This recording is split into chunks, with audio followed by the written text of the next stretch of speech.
Hola, nuevamente estás con Migrante Digital. Soy el profesor Ciprián Farfán y en esta sesión estaremos complementando con la segunda parte en el análisis de la resolución ministerial 473/2021 que nos muestra el nuevo reglamento de evaluación en el subsistema de educación regular. Comencemos.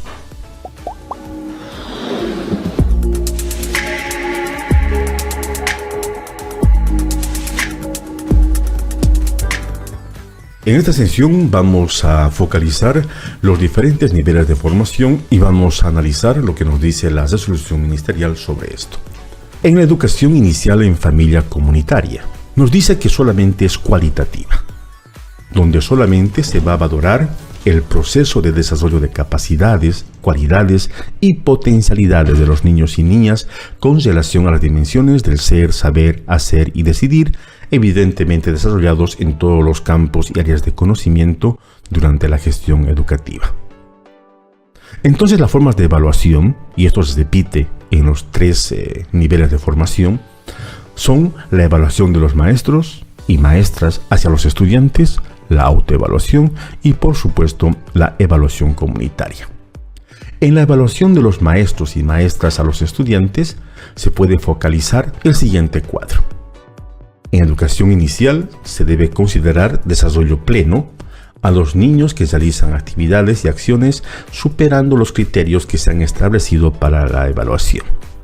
Desarrollo óptimo a aquellos niños y niñas que realizan actividades y acciones que se proponen en relación a las 4 dimensiones, esto evidentemente siempre en base a los criterios de evaluación estructurados por los maestros y maestras.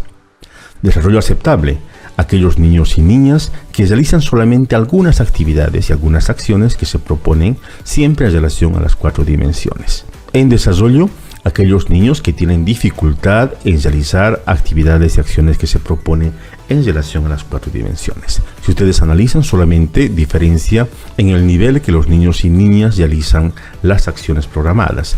Por ejemplo, cuando superan los criterios, desarrollo pleno. Cuando los niños hacen las actividades mencionadas, desarrollo óptimo. Cuando los niños realizan algunas actividades programadas, aceptable. Y cuando los niños no pueden realizar las actividades programadas, se les considera en desarrollo. La evaluación de los niños y niñas en educación inicial en familia comunitaria son 2. Pueden contemplarse la evaluación oral y la evaluación de la producción. La evaluación oral, ¿en qué consiste? Consiste en valorar las expresiones de los niños y las niñas, sus argumentaciones, cómo hablan, cómo utilizan el lenguaje y la lengua para comunicar sus sentimientos y emociones. En la evaluación de la producción, los niños deben mostrar o deben ser valorados en cuanto al proceso, al resultado, a las discusiones e iniciativas, entre otros. Para ello, el maestro debe realizar o debe utilizar instrumentos de observación como herramienta primordial en este tipo de evaluación. Y la autoevaluación, como ya lo hemos visto en la anterior sesión, se tiene que valorar el desarrollo de la comunicación, la argumentación, la autoestima, la seguridad, la autonomía, la toma de decisiones, la manifestación sobre sentimientos y emociones, etc. Los maestros y maestras dice que deben apoyar con diferentes estrategias desde el inicio de este proceso, motivándoles a opinar, reflexionar y argumentar respecto a su aprendizaje. Y la evaluación comunitaria se sigue manteniendo, que es la reunión trimestral donde los padres, madres, tutores, maestros puedan valorar los logros y analizar todo lo que se puede cambiar en beneficio de la educación de los niños y niñas. Para la promoción en educación inicial en familia comunitaria es automática, no se establece la promoción automática. Entonces solamente se debe ver que se debe cumplir estricta y obligatoriamente las actividades programadas en el plan de estudios en los diferentes campos de saberes y conocimientos. En educación inicial, como están en directa dependencia todavía de los padres de familia al 100%, es muy importante la parte de la comunicación. Por lo tanto, la resolución ministerial instruye que la libreta escolar constituye el documento de comunicación legal para padres y madres de familia, o tutores en este caso, en el cual deben describirse los logros, dificultades de los procesos educativos que siguieron las niñas y niños. Ahora, esta información debe estar en base a la libreta escolar, al cuaderno pedagógico y, por supuesto, a los instrumentos de evaluación que el maestro y maestra ha utilizado para este fin. ¿Cómo será la evaluación en educación primaria, comunitaria y vocacional? Se sigue manteniendo las formas de evaluación de la maestra y maestro hacia el estudiante, la autoevaluación y la evaluación comunitaria.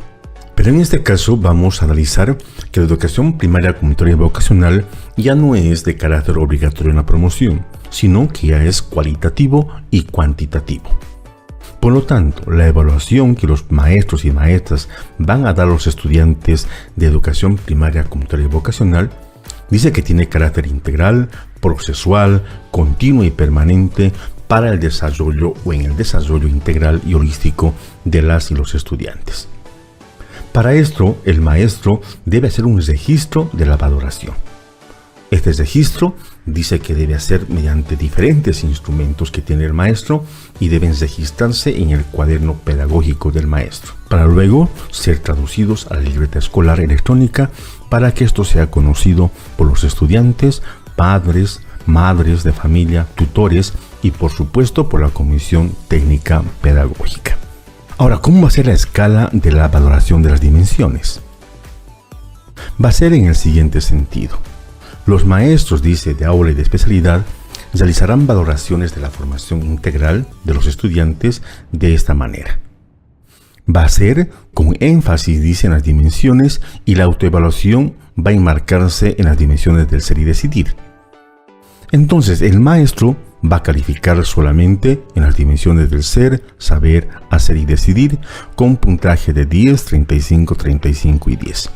La autoevaluación, que comprende a 10 puntos, serán tomados por el estudiante para hacer una reflexión sobre procesos educativos y calificarse en el ser 5 puntos y en el decidir otros 5 puntos, haciendo la sumatoria de todos estos los 100 puntos que contempla la escala de valoración dentro del sistema de educación regular.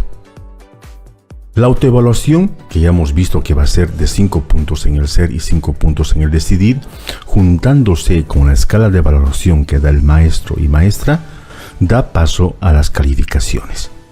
Estas calificaciones, del cual van a ir dados en la libreta electrónica, van a ser de la siguiente manera. En desarrollo, aquellos estudiantes que obtuvieron de 20 a 50. Aquí un dato muy importante, de 20 a 50.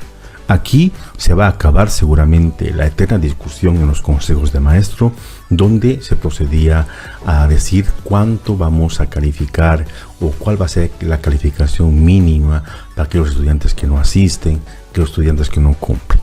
Aquí la resolución ministerial nos dice que 20 puntos es la calificación mínima que el maestro y maestra debe dar en cada área. Por lo tanto, ningún estudiante podrá tener puntajes trimestrales menores a este. Y aquí uno se pone a pensar, ¿no? Si un trimestre tiene 20, en el otro tiene 20, por algún tipo de situación, se ha agotado las estrategias, no asiste, tiene 40 puntos. Vale decir que para poder ser promocionado o promovido, tendría que sacar 110 puntos. Por lo tanto, habríamos que analizar si los 20 puntos se cumple a letra muerta, porque en algunos casos seguramente va a ser de alguna manera limitarles o condicionarle a su retiro definitivo. Pero en todo caso, como decimos, a partir de Mirante Digital son ideas que se nos pasan por la mente porque somos profesores de aula, somos maestros de especialidad y nosotros sabemos lo que pasa con los estudiantes que estamos a cargo. Y sabemos que los consejos de maestros son a veces tristes, a veces son de mucha presión. Conocemos muchos casos que son difíciles de tratar. Entonces queda a disposición del maestro poder asignarle la mínima nota o como antes se hacía. Por lo tanto, aquí también una contradicción muy importante. No contradicción, en todo caso, es un análisis de comportamiento que tenemos los maestros. En alguna parte que luego vamos a ver dice que está prohibido subir el puntaje de un estudiante como forma de colaboración. Entonces el estudiante no vino, no asistió, hemos agotado todas las instancias, vamos a colocarle 20. Pero en otros consejos que se hacía, se decía, no, con 20 es muy poco, le coloquemos 25, o hasta vez el director o directora nos instaba, ¿no?, a que muy bajo la nota subamos a 30, 35. Y en esta sesión ministerial nos dice que es una falta grave poder subir la nota en concepto de colaboración. Entonces vamos a sentir seguramente mucho análisis, vamos a ver qué también nos dicen los colegas en los comentarios y vamos a aprender todos juntos. Desarrollo aceptable de los 51 a 67 va a ser promovido. Óptimo de 68 a 84 son cifras que se van manteniendo ya desde muchos años. Y desarrollo pleno de 85 a 100 también significa promovido. Ahora, sobre la promoción ya hemos visto que es sobre los 51 puntos. Pero para la promoción es indispensable que el maestro siga o cumpla los siguientes pasos. Debe haber, dice, un acompañamiento pedagógico.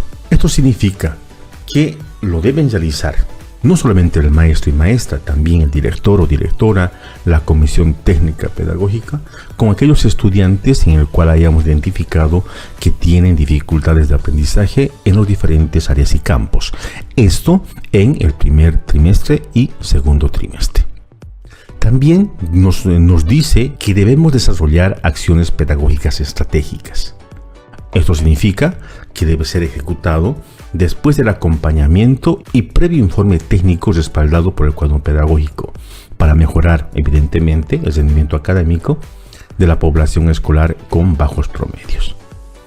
Ahora, sobre la promoción o retención de los estudiantes. Se toma en cuenta, como hemos visto anteriormente, el puntaje de 51 puntos. Si el estudiante saca un puntaje menor a este, los estudiantes serán retenidos en el mismo año de escolaridad.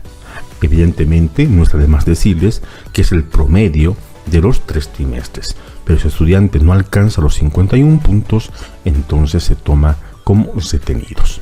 Ahora, ¿qué dice sobre estudiantes retenidos?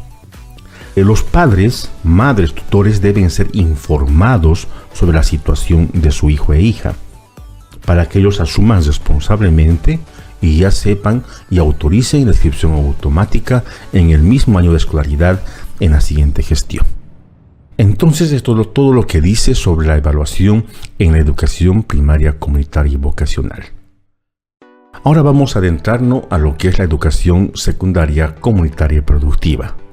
Sigue manteniéndose las evaluaciones de los maestros a los estudiantes, la autoevaluación y la evaluación comunitaria. Sobre la evaluación promocional, nos dice igualmente que la educación primaria los 51 puntos, ¿no? Si un estudiante saca un promedio menor a 51, se toma como retenido.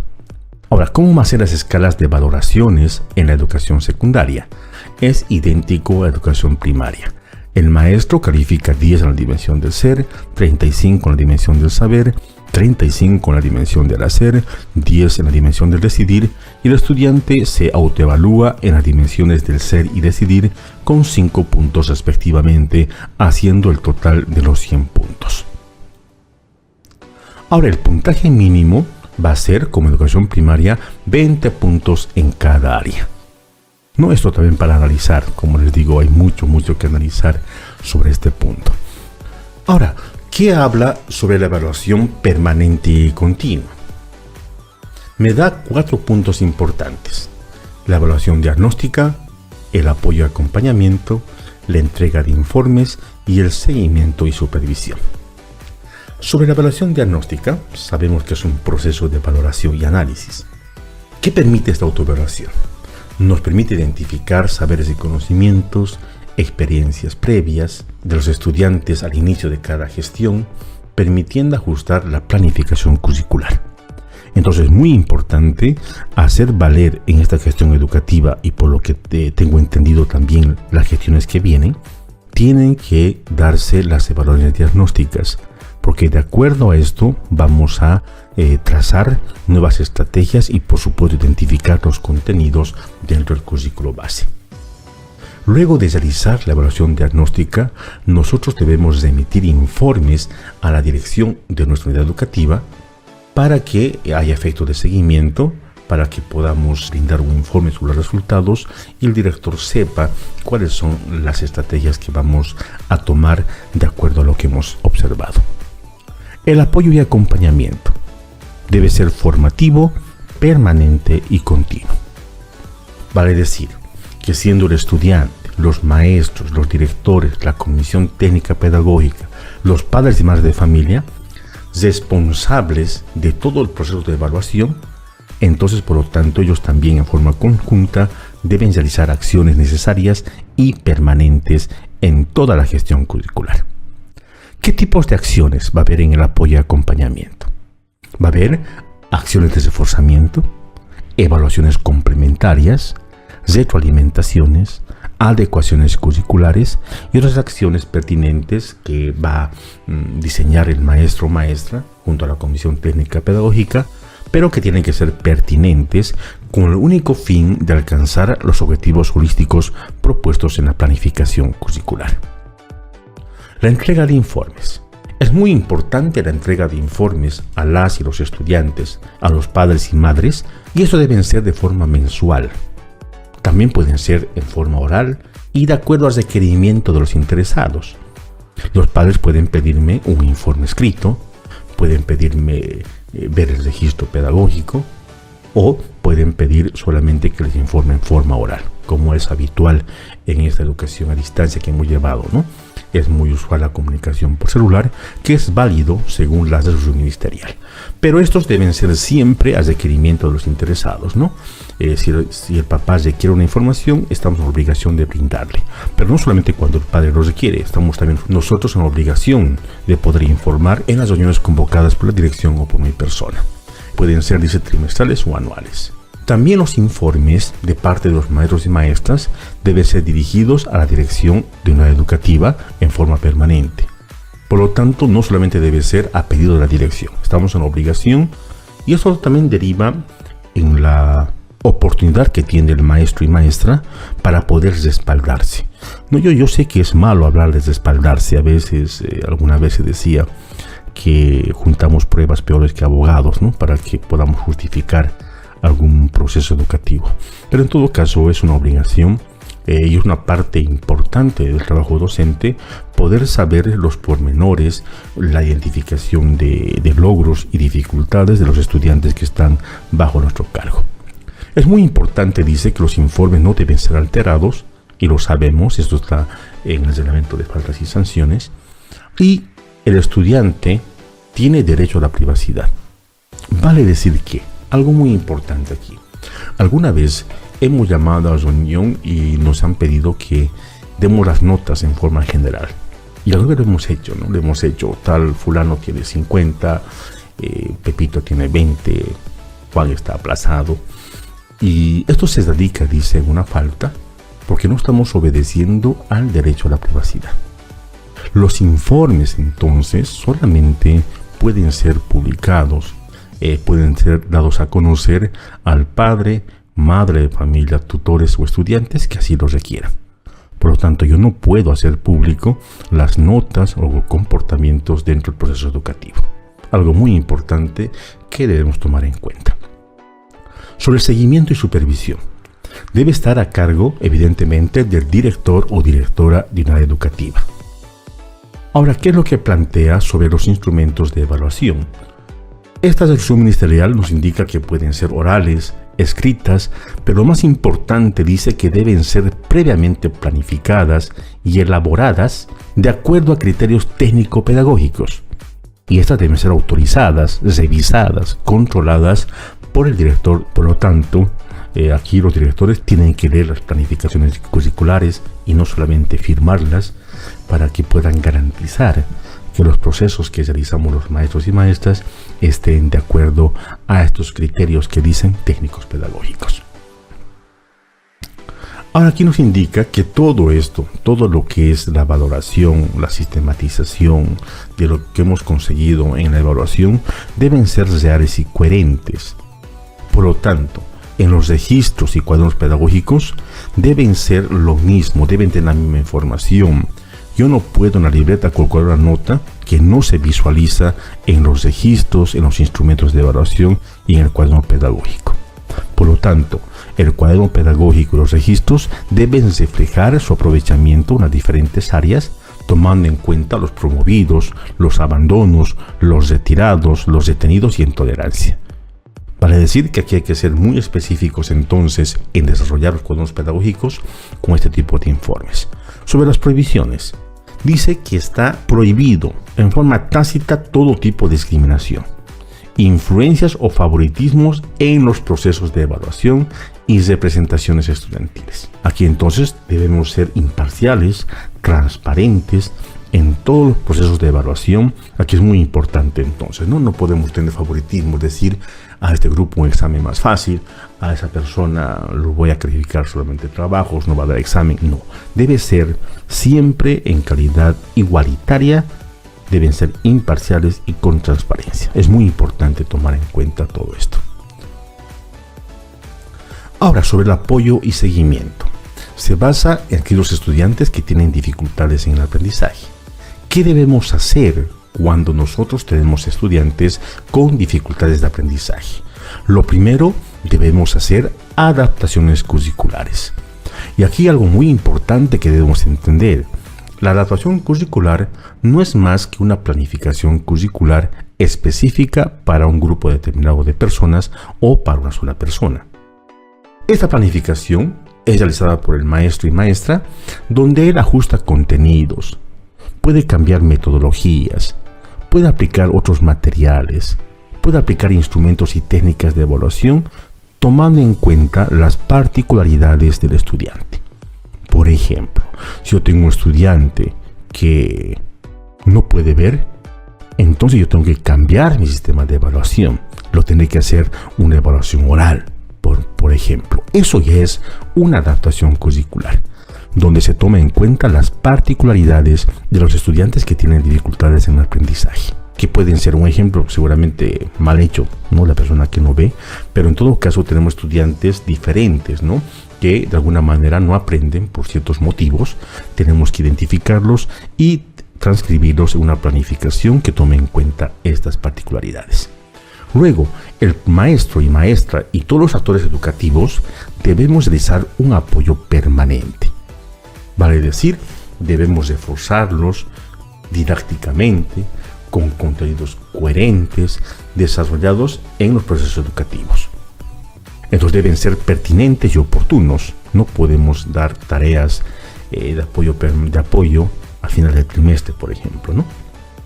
Y lo más importante, siempre nos recomiendan que debe ser sin discriminación. El mismo trabajo para todas las personas. Claro, evidentemente, tomando en cuenta la adaptación curricular, cuando nos referimos a discriminación, nos referimos a favoritismos, nos referimos a otro tipo de situación. Los apoyos complementarios. ¿Qué son los apoyos complementarios? Los apoyos complementarios, sabemos que la evaluación es permanente y continua, pero si ésta nos da bajos resultados en los procesos educativos, en uno o más estudiantes, entonces dice que se debe diseñar, implementar de inmediato por otros procesos que se van a llamar complementarios. ¿Cuáles son esos apoyos complementarios? Las clases de reforzamiento, que tiene la característica de dar a pares o a grupos de estudiantes que deben ser realizados por el mismo maestro. También están tomados en cuenta las tutorías, que a diferencia de las clases de reforzamiento, son desarrolladas en la clase con todos los estudiantes y puede ser dado por el mismo maestro u otro maestro tal vez que nos pueda ayudar en esta parte. Esto permite, dice, que el acompañamiento sea más eficaz en los diferentes momentos metodológicos. ¿Cuáles son los aspectos importantes que debemos tomar en cuenta en el apoyo complementario? Es muy importante que cualquier cosa que hagamos, ya sea tutorías, clases de reforzamiento u otra estrategia, el maestro y la maestra debe hacer un seguimiento, debe revisar los trabajos que el estudiante realice. Esto le va a permitir evaluar y saber si lo que está haciendo está funcionando, o también le va a ayudar a redireccionar el proceso educativo para que se cumplan los objetivos plasmados. El apoyo y formación complementaria también nos indica debe ser diseñado de acuerdo a las necesidades de los estudiantes y según la normativa específica que habla sobre adaptaciones curriculares. El bajo rendimiento en los procesos educativos en uno o más estudiantes, dice, se atenderá con la aplicación de procesos de apoyo complementario educativo, dice, pero muy importante que esto tiene que ser de acuerdo a un cronograma, ¿no? De acuerdo a un cronograma que debe ser conocido por el padre, madre o tutor y apoderado y autorizado, evidentemente, para que el trabajo sea conjunto y los padres y madres también apoyen esta iniciativa en su hogar. Algo muy importante, los intercambios pedagógicos, algo que tal vez muy pocas veces se hace en lo que son los procesos educativos. Consiste, dice, en que la Comisión Técnica y Pedagógica, en coordinación evidentemente con el director de la unidad educativa, debe realizar un intercambio de experiencias pedagógicas en evaluación, dice mínimamente una vez por gestión, con otros colegios, al concluir el primer o segundo trimestre. Entonces se puede invitar a otra unidad educativa para que se pueda compartir, se pueda hacer una evaluación conjunta y, por supuesto, socializar las estrategias, los métodos que mejor resultan en los procesos educativos. Entonces aquí están los dos pasos importantes: se aplican las evaluaciones y luego se socializan los resultados para compartir estrategias, para compartir experiencias y que ambos colegios se puedan nutrir de estos para poder mejorar sus procesos educativos. Ahora, ¿cuáles son los instrumentos que enfoca la resolución ministerial del nuevo reglamento de evaluación educativa? Contempla 3: los instrumentos de evaluación, los instrumentos de seguimiento y los instrumentos de comunicación. Los instrumentos de evaluación dice que deben ser o deben contar con información pertinente y oportuna, que evidentemente va a contemplar lo que es la valoración cualitativa y cuantitativa y siempre en las 4 dimensiones. Estos instrumentos o los resultados de la aplicación de estos instrumentos deben ser obligatoriamente plasmados en el cuaderno pedagógico. En los instrumentos de seguimiento nos dice lo siguiente: la valoración del desarrollo de los estudiantes se registrará en instrumentos de seguimiento y comunicación de forma obligatoria. Aquí nos da un campo muy grande para que el maestro y maestra pueda aplicar el instrumento que mejor le parezca. Pero aquí muy importante que nos dice que debe ser, dice, registrado de forma obligatoria. Los cuadernos pedagógicos que tenemos son instrumentos de uso obligatorio para el maestro y la maestra, donde se deben registrar ahí el avance de contenidos. Muchas veces hemos confundido que el cuaderno pedagógico es el registro pedagógico. El cuaderno pedagógico contempla o junta muchos otros documentos, ¿no? Como aquí estamos viendo, estadísticas de base de contenidos, está la programación de evaluaciones para que se garantice que son planificadas, las variables evaluativas que hemos tratado de hacer con las relaciones curriculares y, por supuesto, los resultados y productos que hemos obtenido a lo largo de los procesos. En los instrumentos de comunicación están la libreta escolar, que constituye el único medio legal de comunicación para el padre y madre de familia. Por eso dice que en el nivel de educación inicial en familia comunitaria es un documento, un instrumento de acreditación solamente, ¿no? Como hemos visto anteriormente. Pero sí que expresa la valoración cualitativa solamente de los resultados alcanzados por los niños y niñas. En primaria y en secundaria, la libreta expresa valoración cuantitativa, constituyéndose no solamente en un documento de acreditación, también se constituye en un documento promocional para poder legalmente establecer que el estudiante ha pasado al siguiente año de escolaridad. Los boletines de promoción son aquellos resúmenes que tienen objeto de brindar información final. Estos deben ser remitidos en forma impresa y digital a la dirección distrital y luego a la dirección departamental de educación en el contexto que está la unidad educativa. Esto previa verificación de su consolidación por parte del director y el personal administrativo de la unidad educativa en el SIE, para que esta información pueda servir al estudiante en años futuros para que se pueda extender la certificación de aprobación de los años de escolaridad, si así el estudiante lo requiera. Aquí tal vez está lo más importante o lo más grande para poder analizar. Al final del documento nos presentan 2 tipos de disposiciones. Primeramente están las disposiciones adicionales, que son 9. La primera, habla sobre la incorporación de estudiantes provenientes de otros países, ya sean nacionales o extranjeros, que estos dice que van a estar enmarcados en la resolución ministerial 2622 del 2018. Segunda disposición. Aquí algo muy importante. Todas las evaluaciones, trabajos prácticos, repasos, etc., deben tener solamente una ponderación cuantitativa. Vale decir que todo trabajo, según la dimensión que se califica, está establecido como 35 puntos. No podemos dar que un trabajo, por ser fácil, va a valer menos, el trabajo va a valer tantos puntos. Debemos tener una sola ponderación cuantitativa. Disposición 3. Queda prohibido, y esto lo sabemos por el reglamento de faltas y sanciones, poder cobrar al estudiante o al padre de familia por la asignación de puntajes en ferias, por darle un plazo en un examen, por poder indicarle en alguna situación. Está prohibido cualquier tipo de cobro económico. Y eso hay que evitarlo, estimados colegas. Punto 4, o disposición 4. Dice que bajo ninguna circunstancia, aquí lo que hablaba hace un momento, se puede asignar puntaje alguno en sus calificaciones como forma de colaboración. En los consejos es habitual, ¿no?, discutir muchas veces, ayudar a ese estudiante, le ayudemos, que esto ha pasado, etcétera, ¿no? Aquí dice que está prohibido, no es legal.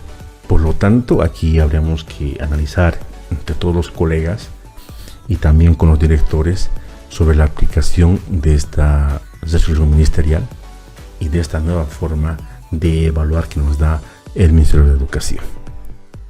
Otro punto importante, los trabajos prácticos, los informes, sistematización, etcétera, deben ser realizados en la unidad educativa, los que van presencial, y en presencia del maestro o el maestro. Entonces no es de decir, hagan tal trabajo y lo traen la próxima semana.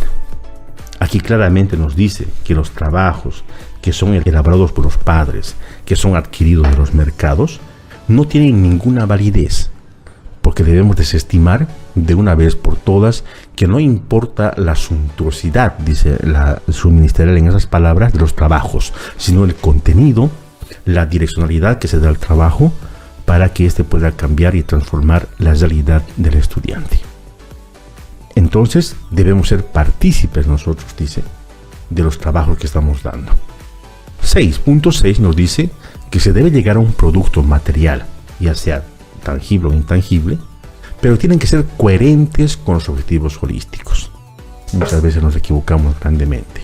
Estás reprobado y ¿qué vas a hacer? Hacer un trabajo para que pases de curso, ¿no? Y ese trabajo no está contemplado siquiera en el objetivo holístico. Evidentemente es una autorreflexión, es una autocrítica. Soy maestro, ustedes lo saben, pero habríamos que analizar que algunas cosas que nos da la resolución ministerial nos puede también ayudarnos a reflexionar sobre nuestra práctica docente. Punto 7. Aquí da un espacio muy importante y tal vez es esperanzador para los maestros. Dice que las acusaciones en contra de maestros y maestras, en el sentido de reprobación, ¿no?, los reclamos de los papás, infundados muchas veces, que llegan a denuncias, etcétera. Esta resolución ministerial nos avala, dice, que si se prueba que los papás hacen un reclamo sin evidencias, estos padres de familia serán sancionados según la normativa vigente. Eso habríamos también que conocer un poquito más qué dice la normativa vigente y cómo va a ser el respaldo a los maestros y maestras en este tipo de casos. Algo que yo quisiera aprender y ojalá haya algún tipo de explicación también o de talleres de parte de las autoridades educativas que nos puedan ampliar esta información. Y aquí algo muy importante que dice en este punto, dice que los papás no pueden aparecerse al final del trimestre o al final de gestión a reclamar. Los reclamos son inválidos si se procede a esto, ¿no? Repito, a que el padre de familia venga a final del trimestre o peor, al final de gestión de año para poder reclamar sobre la reprobación del estudiante. Disposición número 8. Eso es algo muy importante que debemos hacer, ¿no? Cada unidad educativa debe tener la capacidad de crear, de generar sus propias micropolíticas de evaluación, pero que estén acorde al modelo educativo. ¿no? Actividades creativas, juegos, concursos o estrategias en conjunto, etc. Debemos ser capaces, dice, junto a la dirección, de poder generar micropolíticas que ayuden, en todo caso, al proceso educativo. Y finalmente dice que la participación de los padres de familia en los procesos educativos estarán sujetos al reglamento de participación social. Esto garantizando que los padres de familia cumplan las funciones que emanan estas leyes y no estén avasallando, no estén tomando medidas ni responsabilidades que no le competen. Esas serían entonces las 9 disposiciones adicionales que nos da la resolución ministerial. Ahora vamos a ver qué dicen las disposiciones transitorias, que son 4. Eso evidentemente previendo que la gestión que viene, y ojalá Dios así lo quiera, ya no haya pues la crisis sanitaria. Pero aquí nos dice que en caso 1, o en la disposición 1, en caso extremo de crisis sanitaria, desastres naturales u otras, la evaluación se realizará acorde a las modalidades de atención educativa, que sabemos que son la presencial, la semipresencial y a distancia. Punto 2, o disposición 2. La evaluación en la modalidad presencial se realizará aplicando instrumentos de evaluación objetivas, evidentemente con la presencia física de los estudiantes, pero eso sí, siempre cumpliendo las medidas de bioseguridad establecidas en normativas de actual vigencia. En disposición 3 tenemos que la evaluación en la modalidad semipresencial se realizará con la presencia física del estudiante o a través de plataformas virtuales u otras alternativas que el maestro considere conveniente, pero siempre que permita la interacción de los actores educativos. Recordando siempre que los actores educativos son los profesores, son los directores, los padres, madres y la Comisión Técnica Pedagógica. Disposición número 4 nos dice que la evaluación en la modalidad a distancia sugiere 3 puntos importantes. En aquellas unidades educativas donde se cuente con Internet y se garantice que todos tienen este acceso a Internet o este servicio, la evaluación se realizará a través de plataformas virtuales. Pero en aquellas unidades educativas que solamente cuenten con acceso a televisión y radio, los programas que están diseñados para estos medios deben contener dentro de su estructura las evaluaciones o las indicaciones de las evaluaciones que van a dar los estudiantes. Por lo tanto, los estudiantes, una vez escuchado o visto la clase grabada y las indicaciones de evaluación, estos enviarán sus evaluaciones de manera escrita. Y finalmente, en las comunidades educativas donde no se cuente con Internet y tampoco se cuente con radio ni televisión, el profesor dice que deberá enviar la evaluación de manera escrita e impresa a los estudiantes, quienes deberán devolver la misma para su calificación respectiva. De esta manera, estimados colegas, hemos analizado, hemos explicado de cierta manera la resolución ministerial 473/2021 emanado del Ministerio de Educación del Estado Plurinacional de Bolivia. Esperamos haber aportado un grano de arena para que juntos podamos fortalecer el trabajo del docente boliviano. No te olvides, soy Ciprián Farfán, migrante digital. Te prometemos que a partir de ahora estaremos cada semana con nuevas sesiones, no solamente disposiciones o de leyes de educación, también vamos a dar mayor énfasis, como nos corresponde, a la educación tecnológica para poder vencer estos tiempos de pandemia. Bendiciones, suscríbete al canal.